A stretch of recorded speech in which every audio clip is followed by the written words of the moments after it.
Extinguisher cylinder দিয়ে আমরা এটা ট্রেন করে নিয়ন্ত্রণ করে রাখার চেষ্টা। ওরা এই উপরে এক একজন ব্যাটম্যান বলেন বা ওই স্পাইডারম্যান বলেন ওরকম ক্রল করে উপরে আমাদের বাচ্চাদের যারা আটকে পড়ছে তাদেরকে ধরে ইভ্যাকুয়েট করছে।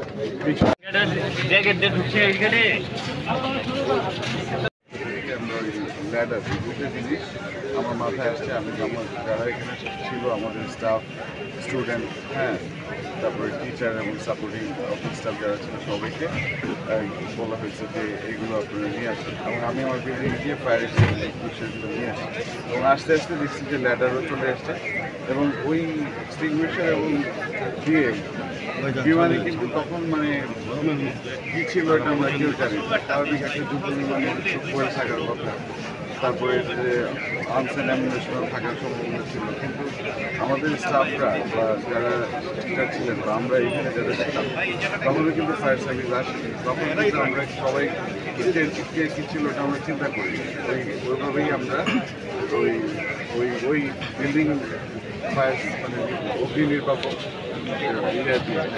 এক্সটিংগুইশার সিলিন্ডার দিয়ে আমরা এটা ট্রেন করে নিয়ন্ত্রণ করে রাখার চেষ্টা করছি এবং আমাদের আমাদের সবচেয়ে ভালো মানে যেটা আমি বলবো যে আমাদের ছাত্ররা খুব সাহসিকতার পরিচয় দিয়েছে, কারণ 12-11 ছেলেরা ওরা এই উপরে এক একজন ব্যাটম্যান বলেন বা ওই স্পাইডারম্যান বলেন ওরকম ক্রল করে উপরে আমাদের বাচ্চাদের যারা আটকে পড়ছে তাদেরকে ধরে ইভ্যাকুয়েট করছে। পিছন থেকে একটা গলি দেখছি আমরা, তারা ওই ওয়াল ভেঙে তাদেরকে ইভ্যাকুয়েট করার চেষ্টা করছে। অর্থাৎ প্রাইমারি যে থ্রেডটা ছিল ওই থ্রেডের সময় যেই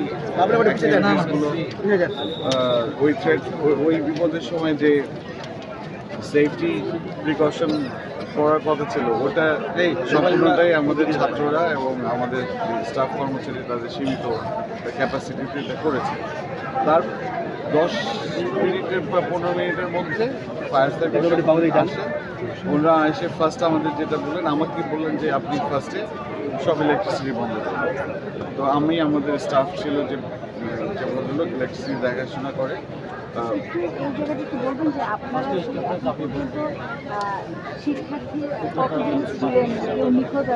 মানে স্যার আপনাদের তো একটা তালিকা খাতা আছে অফিসের স্কুলের এবং কলেজের, তো তালিকা খাতা থাকার কারণে ছেলে মেয়েদের ডেটাগুলো খুব স্পষ্ট আছে, কারা নিখোঁজ রয়েছেন, কারা মারা গেছেন বা আহত হয়েছেন, এই আপনাদের তালিকা খাতা দেখে আপনারা কি একটা লিস্ট করবেন বা এই ধরনের? অবশ্যই অবশ্যই আমরা এই কালকে ফর ইউর ইনফরমেশন আমাদের কোনো অ্যাডমিনিস্ট্রেশন সিনিয়রে যারা আছেন তারা 12টা পর্যন্ত এখানে ছিলেন, রাত 12টা পর্যন্ত, মানে সেই সব ঘটনার পর থেকে। এবং তাদের মূলত এটাই মানে তারা চেষ্টা করছে আইডেন্টিফাই করার যে কতজন অ্যাকচুয়ালি এক্স্যাক্টলি মিসিং, কতজন ক্যাজুয়ালিটি আর কতজন হচ্ছে হসপিটালে। তো এই তিনটার সমন্বয়ের আসলে ইনফরমেশনগুলো একটা জায়গা থেকে আসছে না। ফায়ার সার্ভিসকে যখন বলা হচ্ছে, কারণ এটা কিন্তু আপনার বুঝতে হবে যে এটা কিন্তু আমাদের কন্ট্রোলে ছিল না। যখন এই ফায়ার সার্ভিস আসে পুরো জিনিসটা তারা কন্ট্রোলে নিয়ে। তো আমাদের প্যারেন্টসরা তো একটা চাপ আছে। আমাদের প্যারেন্টসরা স্টুডেন্টরা যখন এসে বাচ্চাদেরকে যখন খুঁজছে, তখন আমরা যখন বলতে পারছিলাম না, তখন আমরা ওই যে কোঅর্ডিনেশন যে টিমে ছিলেন এয়ারফোর্সের পদলোক, ওনাকে জিজ্ঞেস করার পরে উনি বললেন যে আমাদেরকে কিছু নাম্বার দিন। CMH-এর কথা বললেন, তারপরে বাংলাদেশ মেডিকেলের কথা বললেন, কলেজের কথা বললেন, এখানে আরও কিছু হসপিটাল আছে সেগুলো কুলুবানায়ের কথা বললেন যে প্যারেন্টসদেরকে এই জায়গাগুলোতে খোঁজ দিলেন, বিকজ যারাই ওয়ান্টেড এবং ক্যাজুয়ালিটি হচ্ছে তাদেরকে তারা এইগুলোর মধ্যে পাঠিয়েছে।